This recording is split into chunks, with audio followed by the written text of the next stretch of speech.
Oh, yo, yeah.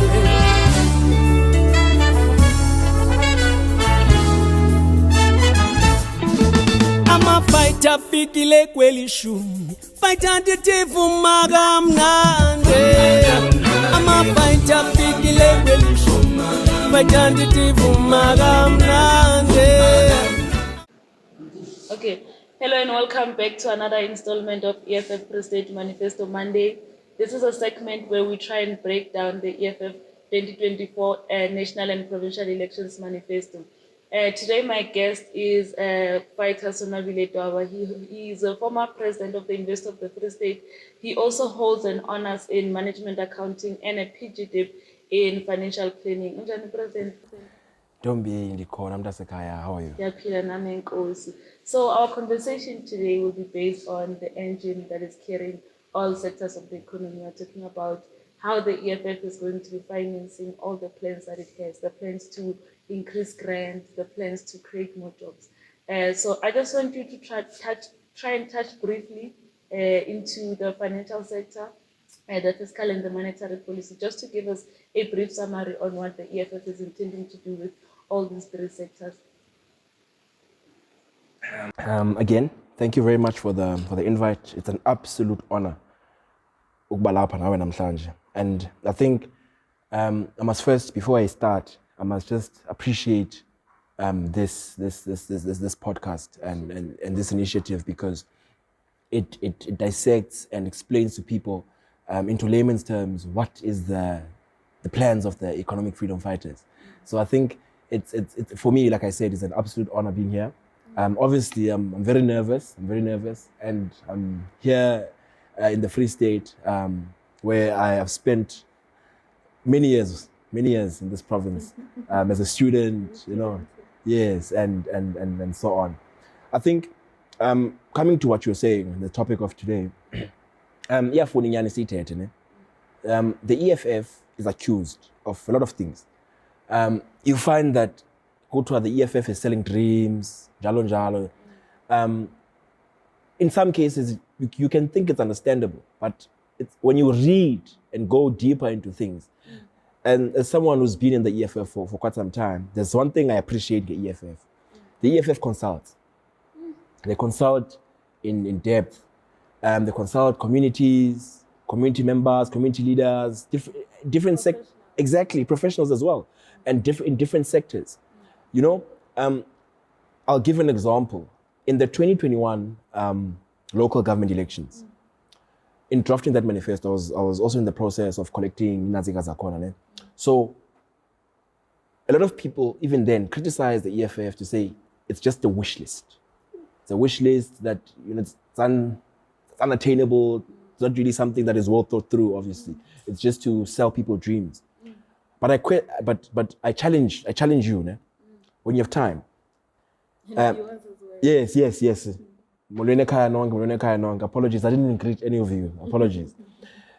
But as I said, if you read the manifesto, your local government, which speaks to the bread and butter issues, 80% of that manifesto coincides with the IDP of that specific municipality per ward. Now, it's not that the EFF takes things from a tree and decides, okay, we're going to create jobs. We want to take land and so on and so on. So the EFF, yes, is accused of soliciting things from the sky. But the question then comes, one, when you speak, sometimes in economic terms, you're investment banking major student, right? So you're familiar with some of the terminologies that are used in that sector. It's not always consumer friendly. People will just come and say inflation. They'll come and say, and now I'm not saying we're illiterate, but I'm saying to conceptualize and explain some of these terms to abantu bethu. Now, and I think it's our duty as members of the EFF not to just we just speak politics. but we need to be able to make it practical for abantu bethu. So now, when you speak on monetary policy, what is the monetary policy? Like genuinely, what is the monetary policy? Monetary policy is basically how a central bank manages the money and money supply to achieve specific goals and so on. So basically, what it's to ensure that they need to regulate the circulation of money within the economy. That's why you find people coming with terms, but no, just print more money, just print more money. You can't because you need to manage the circulation of money in the economy. Now, Chalet, it's like I was just trying to give an understanding on what is monetary policy. And monetary policy is something the EFF holds very dear, because we don't just more slogans and those type of things. Hey, my language, apologies. But we try to ensure that the message we send out to people, it's not just one that seeks votes, but is one that gives them hope, attainable hope as well, not false hope. I think we've all seen false hope. There was my sister. There's a guy. He's a president of this other political organization.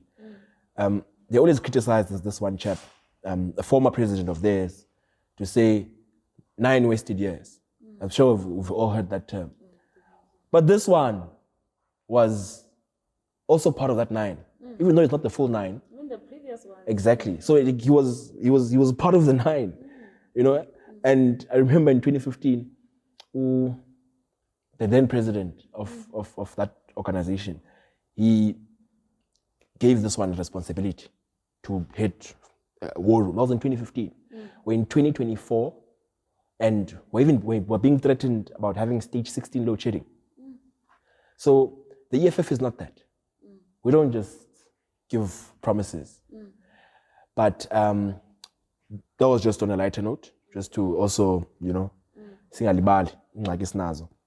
Now, the EFF, the first thing the EFF seeks to do, it's to strengthen the tax collection and tax legislations. Now, what is tax? Tax, we all pay tax, by the way. There's different types of taxes that people pay. And I think it's one of the few things that they say in life, there are things that are guaranteed, like they're gonna happen. It's tax and death. Like that's guaranteed. You're gonna be taxed and you're gonna die. I'm not saying, it's all for song. But in saying this, it's to say that tax is how a state gets money, collects money. Now, how are we going to do it? The first thing, again, the EFF has also been accused of being funded through illicit dons.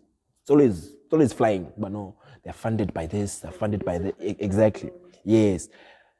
That same EFF, I can tell you now, there's a Davis committee in Parliament. It was established, I think, 2013. 2013, yeah.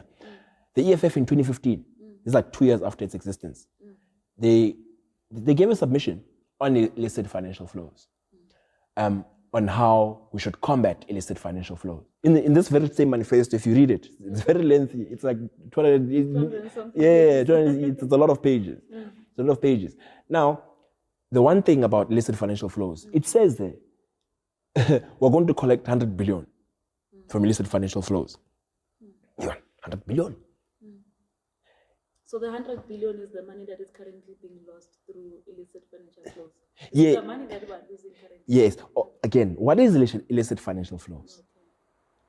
We must be able to explain that as well. I think the diction term I'll use here, it says illicit financial flows refers to the movement of money across borders that is illegal and its source, either corruption, smuggling, Yes. Now, that hampers economic growth a lot, and it's a pity that the regulators they tend to turn a blind eye on this. I'm not accusing them of being, I'm accusing them of being complicit, yes, but not necessarily being part of it. But you must never turn a blind eye of an injustice. Now, in 2015, when they made that submission, the EFF, the very same EFF that is accused of being funded through illicit financial flows, in our manifesto in 2019, it was also there to say that we need to curb illicit financial flows. If you go through the manifesto, especially the monetary policy section, it goes into detail on the plans of the EFF. And it says there, now, when I combat illicit financial flows, now in combating illicit financial flows, after our submission to the Davis Committee, I think in 2016 again, they made a presentation back in Parliament, but we all know some of the issues we have in our national and provincial legislatures, because ingathi man abantu akonto abayicaphukela njenge accountability. Yabona buke wathi kubo accountability you bathukile. And accountability, the problem with some of these public representatives, they're not doing us a favor by, you know, exactly, like by being there. No, abasenzele favor. Laba bathe in one way or another, exactly. Abathunyanga sithi, oh yeah, bathunya sithi, but abasenzele favor ngoba pha. So if you're not going to be accountable, wenza ntoni? This is national and provincial in our legislatures. Now, coming back to illicit financial flows, we also speak on expropriating multinational companies that are known to be massive in tax avoidance. Tax avoidance is not illegal. It's not illegal. Tax evasion is illegal. Tax avoidance, abanye abantu babeyithetha kuthiwa ziza loophole, yabo iyakuvumela uba ungabhatali tax eninzi when you do X or Z. You understand? So the EFF, a lot of people, especially people with money and dondon, they love tax avoidance and exploiting tax avoidance. Now, the EFF, every opportunity they get, they want to do away and curb tax avoidance. Now, when you speak on tax avoidance, the EFF even says in the manifesto, want to pass legislation that makes tax avoidance illegal. A lot of people would be very, very mad and alone. Not a lot of people, actually, people that have money. Yes, and we all know money is it's a small group manages this money. And this group, literally, they own over 80% of the economy. Just under 8% of the population controls over 80% of the economy. Doesn't need a genius to see that is just morally and ethically wrong. So, and those are the biggest proponents of what? Tax avoidance. Now, when we say we want to get away with, we want to do away with tax avoidance, we're not just saying it, no. We actually say we want to pass legislation to say tax avoidance is illegal. Now, when we move further, we in the past financial year, I think we collected over about 2.15 trillion. People think, oh, it's a lot of money. It's really not. It's really not.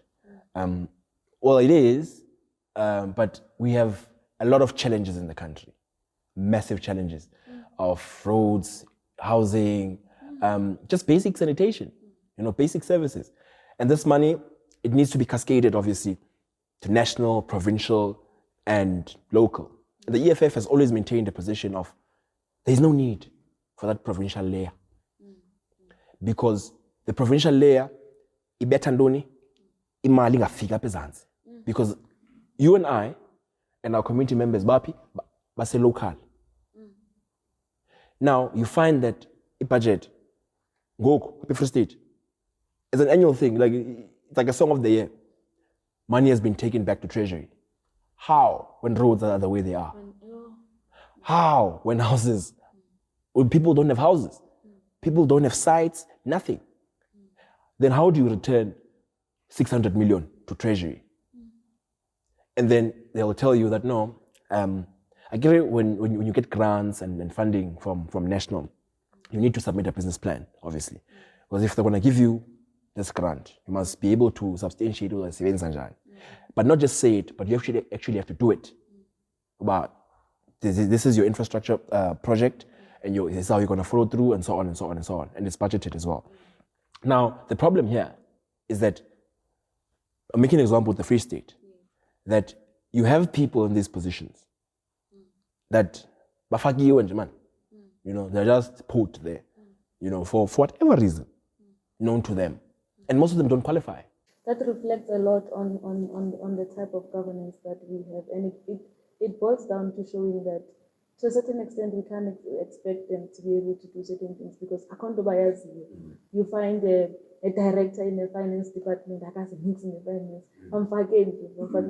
But I want us to quickly sum up this point here, collecting enough tax revenue.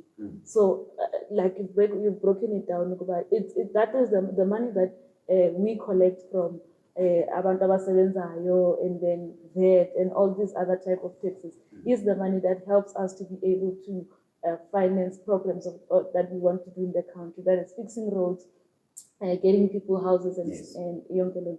So I want us to maybe quickly sum that point up, and then we must also speak about now, what is it that really contributes to us not being able to collect enough revenue from taxes?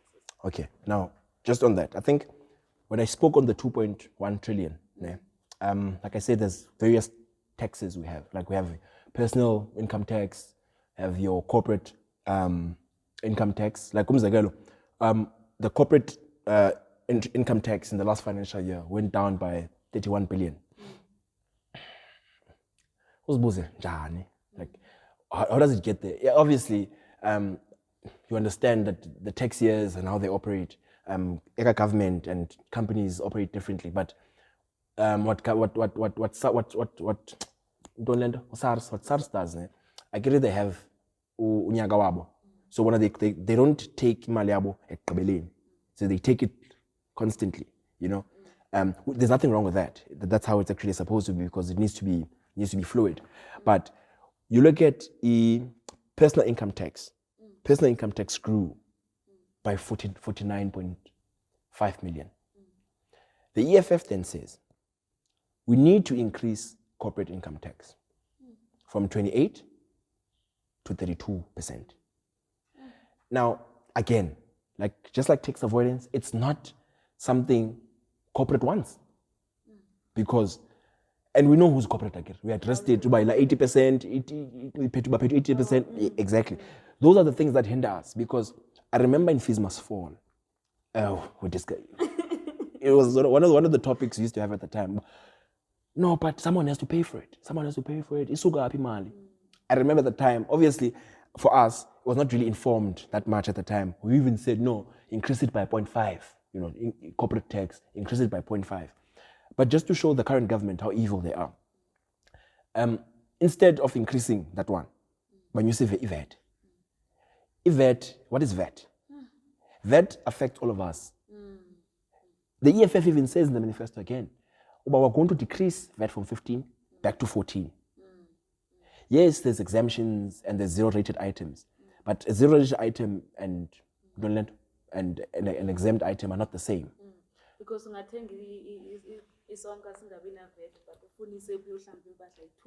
you understand? And I think those are some of the problems that we have, because we want to appease capital too much. At the expense of our people. Exactly. And in our appeasing of capital, it's because they are the ones that fund these ones. We can't run away from that. No, we can't. The sitting government is funded by these corporations. And they are buddy-buddy with them. This is why it's difficult to call them out. So when you threaten to increase corporate tax from 28 to 32, it's not something that will... Okay, so society again, private tax. So ndifuna sisame apho msinyane sikwazi ukuzisa ukuthi na, because understanding that this is not the only thing that is hindering or making us not to be able to collect enough revenue. So I want us to touch on other examples as well. I mean, corporate tax contributes significantly into revenue collection, but there are other parts that are still left out, or that make sure that the government that make the government to not collect enough revenue. I mean, we can go as far as going down into municipalities. Banga-collect imali enough so that they can be able to provide at least basic services. Yeah, you know, I'm gonna touch on that. I don't want to come over. I'm gonna touch on that. It's tragic, that thing, my sister. But I just want to finish this part of collecting revenue from tax in particular. So the EFF, they go extensively on the different types of taxes that they're going to introduce, because the EFF even goes further. If you remember my earlier point on illicit financial flows, cash flows, and so on, the EFF even goes further to say that they want to establish a multidisciplinary cross-agency team that is independent of SARS and Treasury and government institutions, basically. Because sometimes no one keeps these ones in check, which is a crisis. Now, there was a huge uproar. Kutwa, rand manipulation. What is rand manipulation? Now, rand manipulation was basically a group, like a caucus, a cabal, literally. They're cabal, actually. They actually called the cabal, literally. They're cabal that by batibana, bapunga, bati aba, masbabete. In layman's terms, mastibana sbabete, because who are lenders of money? Banks. Who are lenders of any sort of capital to start a business, to get a home, all of these things? Banks. These banks collude, Mati, Masini usela interest. Literally. And the biggest worry and something that is really painful for us is the Reserve Bank is supposed to oversee these things.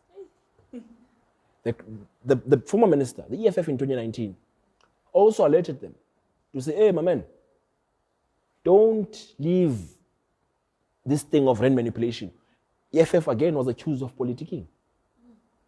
Come 2023, actually came out last year, when Started Charter actually decided, hey, Let's expose them.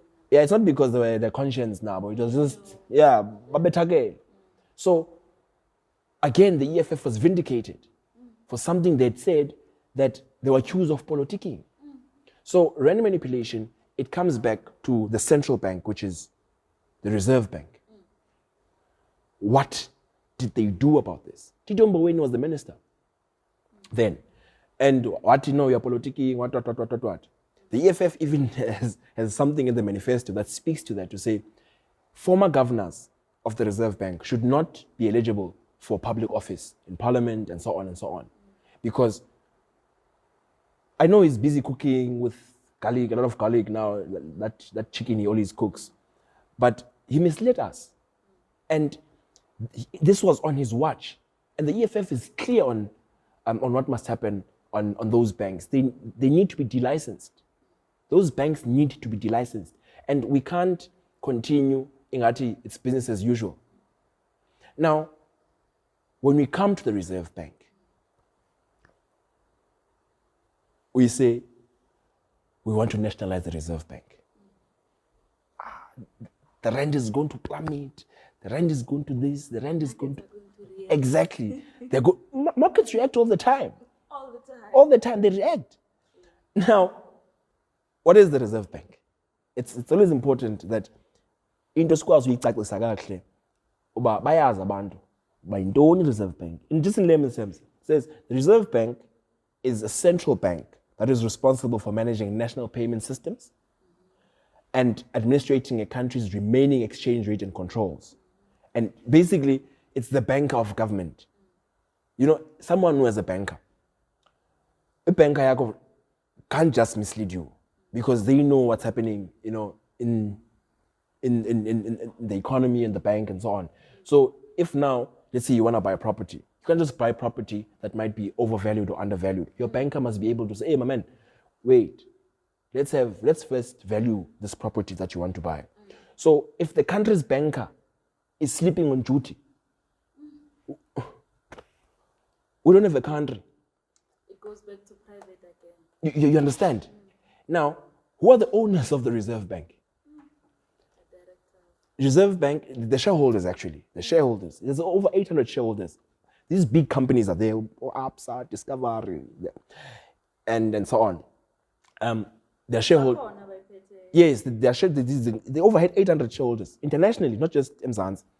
Now, these shareholders, what is their role? That would be a question. Yes, they don't participate in the day-to-day runnings and determining the monetary policy and framework of the Reserve Bank. But they vote in the AGM, which also determines the dividends, the amount of money they're going to get as shareholders. Now the EFF says, nationalize this thing. Because when you nationalize the Reserve Bank, first of all, it's not going to change its constitutional mandate. It's not. There's nothing that's going to change in its mandate to, like, because they make sure that they regulate the economy, basically, and that one bank does not just decide to do their own thing. It needs to be in a regulated in environment, which also not just banks, insurance companies as well. So it's something that most people don't want. Not most people, apologies. The elite few who are benefiting don't want it to be nationalized. And the nationalization thing, because Tina abafuna central bank ibe equitable in terms of and fair in how they govern the sectors. We are told we're politicking. So we need to nationalize the Reserve Bank because the Reserve Bank needs to serve the people of this country and our continent, basically, our interests, not just interests of a select few that the only thing they care about is themselves. You mentioned something earlier when you were speaking about collection, although it was not tax collection, but municipalities, revenue, and so on and so on and so on. You know, one of the most tragic things, you find a provincial department, yeah? It's a state organ, my sister. Like department, they fail to pay water and electricity in the municipality. Sometimes abhatalane rent.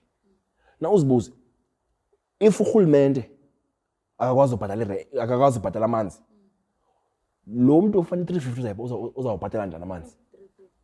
Money, literally, Eskom just took up the prices now. If municipalities, as we speak, they owe third parties billions. Here in the Free State, there's a municipality, they owe Eskom more than the budget they have.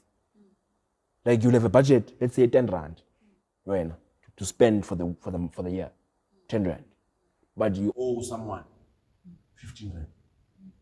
You know, I don't know if you watched the last budget speech, or almost all the budget speeches. Every time the minister is going to speak, one of the first few things that he mentioned to parliamentarians, he would say, so, you know, comrades, we're paying a lot of money for debt services. And debt services only, when we speak about debt services, we're speaking about the interest that we pay on the debt. It does not even speak on the debt itself. So much, but you'd find that they owe, let's say 100,000, and then there's still money and there's still interest that we refer to as debt services. So we're paying a lot of money on debt services. So a lot of people would say debt services, us paying a lot of money or having debt is generally not a bad thing because our friends from China have a very high debt ratio, but they are using it to develop the money that they get for debt. They use it to develop the country. We also have a high debt ratio, but we don't know where the money is going. We don't know scoop, but the intention of the debt, we're not seeing it. We're getting money for masks during COVID-19. The masks don't get to people. People were as far as buying masks. So I want us to talk a lot about the debt ratio and what the EFF is intending to do in terms of addressing the issue of the debt ratio to ensure that at least, even if the country has a high debt ratio, the money is actually being used to develop the country. Yes. Funny thing, you see, when you speak of COVID, you bring back painful memories. We saw kuthiwa is manga COVID. That's when you saw abantu abasiphetheyo bakhohlakele bra, because these people, they earn so much money from us, by the way. As good so good la tax base thetha ngayo salary zabo, but they still have the audacity to stealing on top of what you're talking about on how we service our finances through debt. I'm sure that we the amount we owe to the IMF, it's a leg and an arm, everything. So the problem is, even the money that we use from debt, it doesn't service our people in practical terms. Now, when you go to local government, because I like the fact that you made reference to local government and how they service their debt. Now, if you check even their schedule of their creditors' payments and so on, it's always behind schedule. Now, it's coming to a point where municipalities don't even submit financial statements when the AG comes. Literally, in the last audit, what they call a clean audit. And again, when you check, just go on Google, unqualified public servants. It's over 1,800 that are in those positions. People are CFOs, but they don't even know GRAP principles. So expecting those people to service debt properly, it's not going to assist, and it's going to be practically impossible. So the EFF says, one, we need to get the right people in there. We need to get the right people in there. Hold people accountable. The problem is it's a huge accountability issue that we have, because as a municipal manager, I can approve massive tender, or as an HOD, we've seen what's happening, especially in this province, with asbestos and those type of things. The problem is, when we're supposed to use money for certain thing, it doesn't go there. So, and we really service through debt. Water boards, there's Blue Water and Val, Don. You have towns like, not towns, municipalities, it's Kopano. People don't even get water because they're all water board. You go to municipality in Mwate, in Paris, the Val River is just here. People don't have water because money that was supposed to go to the people, it's not going there to service the water treatment plants. The same in Kwakwa. There's a huge dam called Fikapazo there. Imagine you have water just next door. Like there's a huge dam, but you don't get water like where you stay. Because why? The money that was supposed to be used to service the water treatment plants and so on.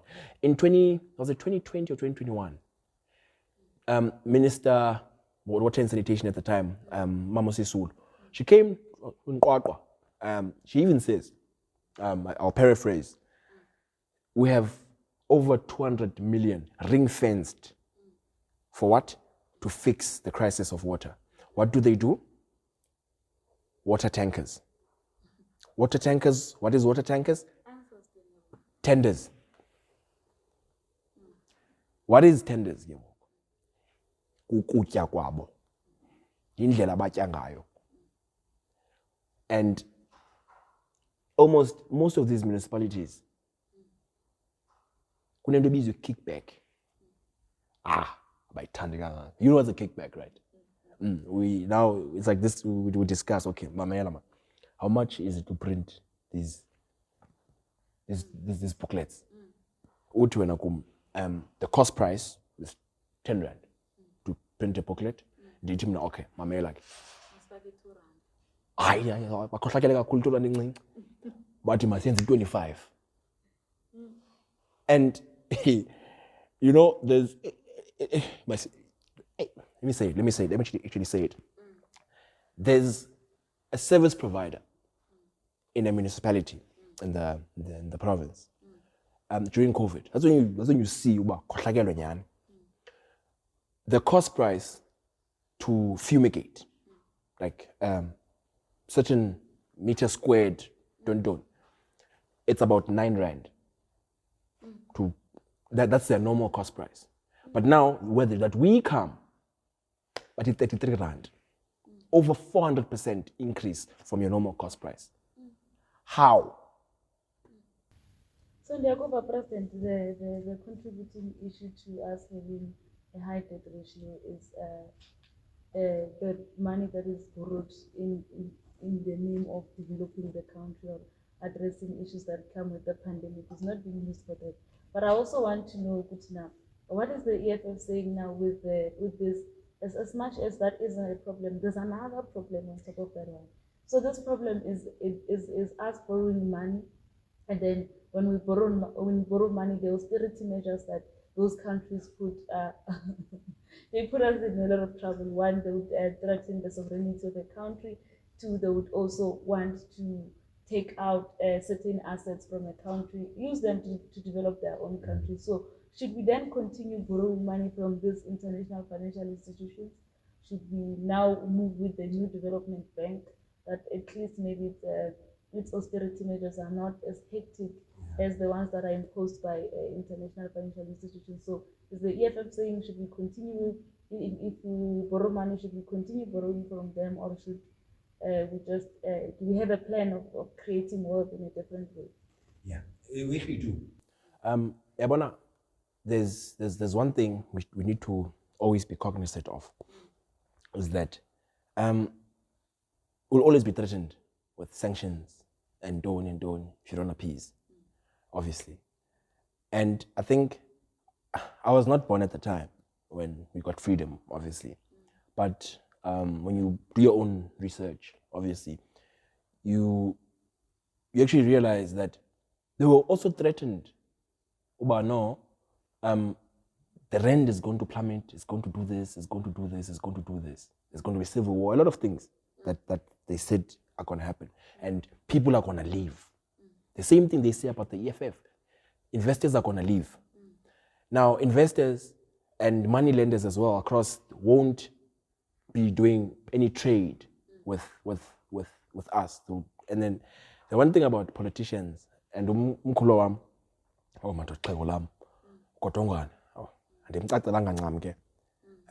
but he loves the term austerity. Austerity, it's something that people in the public service, they hate so much because so the EFF, yes, we do have a plan, obviously, around that. Now, I remember in Parliament, it was the DP was schooling these ones from Truly House, and just headquarters it's probably somewhere on having a sovereign wealth fund. Again, big words. What is a sovereign wealth fund? And it's always important just to give a diction of it, and also being able to explain. Now, we've maintained having a sovereign wealth fund. A sovereign wealth fund basically is a state-owned investment fund comprised of money generated by government. One thing we can't shy away, there's a lot of money circulating in and around government, and it is not managed properly. Now, that creates a huge issue and debacle for us, because the investment managers of these accounts mostly are what? They're private. So if government has its own, in the manifesto, if you read the manifesto, Its own asset firm. I was going to come to state-owned entities, because it lists a lot, construction companies and so on. So when you speak on this sovereign wealth fund, it also speaks of having like a pension fund for government employees. I know we have it now, but a consolidated one. Now, if you have a massively consolidated one, you won't have issues like what happened with Stanoff. Stanoff, and that is the biggest heist, well, I know in my lifetime, where people invest and then gone, like gone. So if the state regulates that, it becomes something that is more sustainable for who?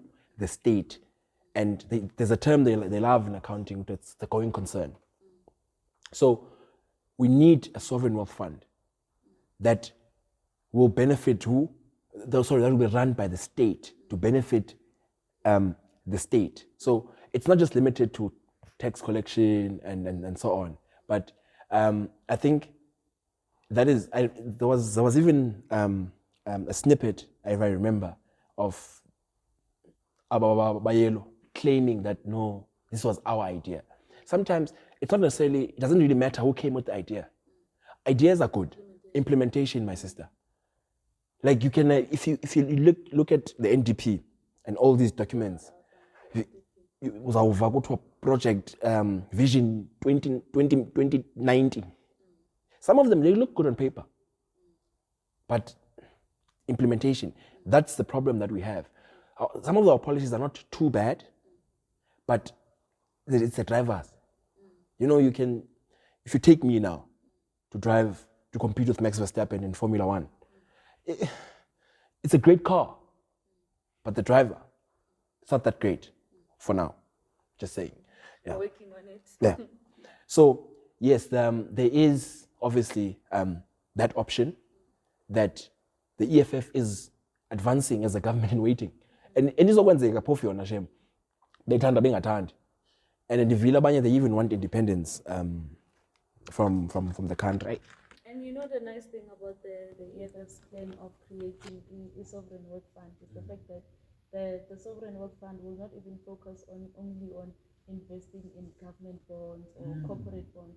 It will go as far as buying equities and just be able to in different portfolios so that we can even benchmark certain countries like Norway. Their sovereign wealth fund is currently doing very good, and it's something that we can also implement so that we're even able to generate a lot of money from investments alone without even talking about revenue collection and young and So it's really a great idea, I think. And I do remember where that snippet that you're talking about when they tried stealing it and then implementation. So just to maybe sum up our conversation, I want us to also go back a little bit to fiscal policy in terms of the tools that will be driving our fiscal framework, because it's very important. As much as we'll say we'll be hiring a lot of people, then we'll be able to collect more money or more revenue from tax. I want us to just quickly focus on the fiscal framework alone, the structure of the taxes and everything, just so that it does not, because now I think to an ordinary someone it would look like it's just going to be take. So I think what's important for us to understand is the structure. Okay, sitting there, like how we just structured the sovereign wealth fund now. It's going to be a sovereign wealth fund, or it will be controlled by the state. It will generate this amount of money probably per year. It's going to be able to generate money this way. So I want us to speak about this 2-year fiscal framework. The one thing the EFF is, will never stop pushing. It's building state capacity. What is state capacity? Like what is state capacity? It's obviously a question that always pops up. It's the ability of a state to conduct its own affairs. Like akonto ibhlungu bra sixelele ukuba itoothpick suke China is up. Doesn't make sense. Now, in speaking on creating state capacity, EFF, state-owned bank, state-owned construction companies, now this is not to take, as you're trying to put, you nicely put it. The EFF doesn't just take. Was always accused of that, but no, Tina will just give people promises and take. But a state, a capable state, I think sometimes it's always an issue that we're faced with, but no, the state right now is failing. Like they fail with small things like NSFAS. Like, they can't manage a fund. So we'll always be criticized, but the state is failing now. Yes, no, the state is failing. But a capable state that is run well, like if you look at all the state-owned entities, the sitting government has done like an excellent job in destroying all of them.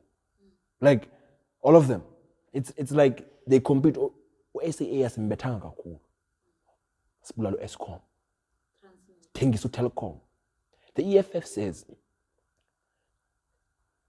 let's make sure the state is capable. This is why we have so many consultants and the whole tendering issue that we have that I spoke about earlier. So in giving back to Abantu, we say the state needs to be capable and able to what? To build its own roads. Build its own roads. Like we need to have a state-owned construction company, a state-owned security company that is not outsourced. And you know how much we fight for insourcing of general workers, securities, and so on. And these people, it's not even about the minimum wage, but it's to give dignity to Abantu Bethu. I'll make an example. The university I used to go to, the workers in University of Free State in Bloemfontein, they would literally get paid. I think at the time it was about 4,000 or 5,000. Now, basuka transport yabone because bakweli bus from Botshabelo and Tabanchu. It takes more than half of that. Just on transport, ako kutya, ako school fees, ako mbahla, ako nix. Nothing. So it's not just a money issue. It's a dignity issue. It's a dignity issue. Because it even goes to an extent of they get exploited. And sometimes they're victimized and violated because they don't really have rights. Because the companies are bakupa. Because they're outsourced.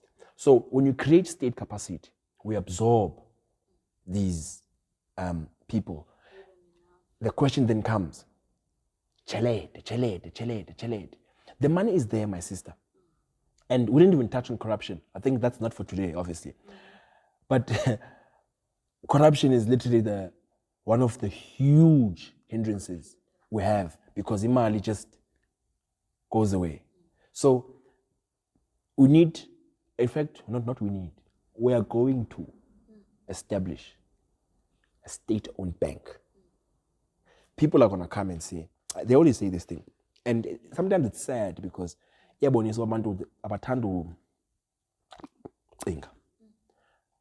speak about VPS, but no, it was a bank that was destroyed by the EFF.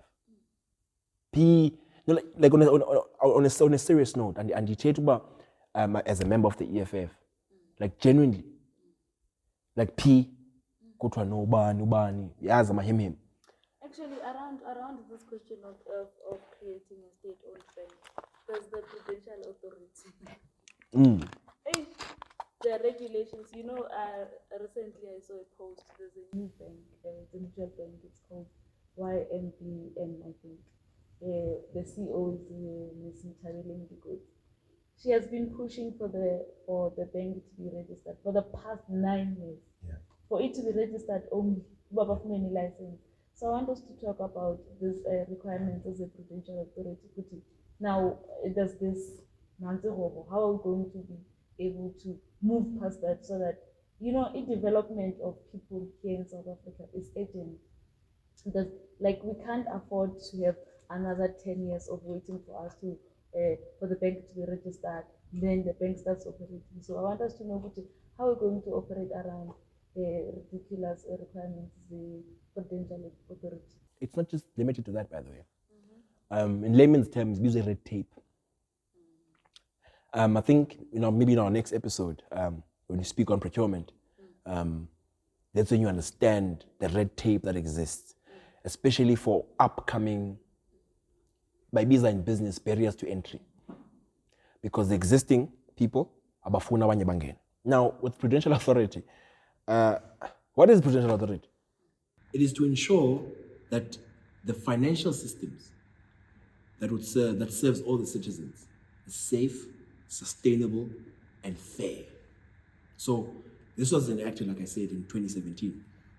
Now, what this act did was give them a solid mandate to the South African Reserve Bank to say, to maintain and enhance financial sustainability. And then they established what we call a twin peak, not two peak, twin peak model. Now, a peak is referring to a mountain, the top is called the peak. So A is U2, this model that this act actually speaks to. The one speaks to the PA, as you asked, which is the Prudential Authority, which is responsible for regulating banks and insurers and mutual banks as well. Like you made an example about Lucy, who went 9 years before she could actually register. The Reserve Bank, they need to ensure that this PA is we're bind to I keep saying PA, the Prudential Authority, like you asked. That's the one peak. What they do is they are responsible to ensure that it's safe, fair, and sustainable, obviously, and that banks don't overstate their, I don't want to say their worth, but you can have an investment, let's say, in Greenbank, and then yourself you have in the bank 2 million. But the bank abanayo that 2 million. Because what they do is, banks have different ways in how they manage money. When you have money in the bank, they reinvest and jalon. So PA ensures that banks do have money and they are like a going on concern. Now, I think it was my intro. You said I studied in Dawn. Yeah, sure. There's a principle we learned, I'm not sure if it's in high school or in first year, of prudence. Prudence is the practice of ensuring that the company is not overvalued by preventing the income and assets from being overstated in the company's reporting. So it speaks to the reporting of the company. That's prudence. That one, if you incur an expense, you need to record it immediately. So we always speak, we need to be prudent. So prudential authority actually stems from prudence. The second peak that I spoke was the market conduct regulator, which is basically the Financial Sector Conduct Authority. Maybe it's known FSCA. Yes. But when they ensure that the markets are regulated properly. It's a state entity as well. So initially it is that red tape is there, and it's there to ensure that barriers to entry are strong. Because the Reserve Bank, if you can go on their website, they are responsible for the licensing and so on and so on. They give requirements, obviously, for the type of institution you want to open, either mutual bank, even insurance. For you to have, let's say, an insurance company or you need, obviously, approval. So there's massive barriers to entry there. And it's for who? Ababa Bajagash. And for whoever wants to come in and only from Etal.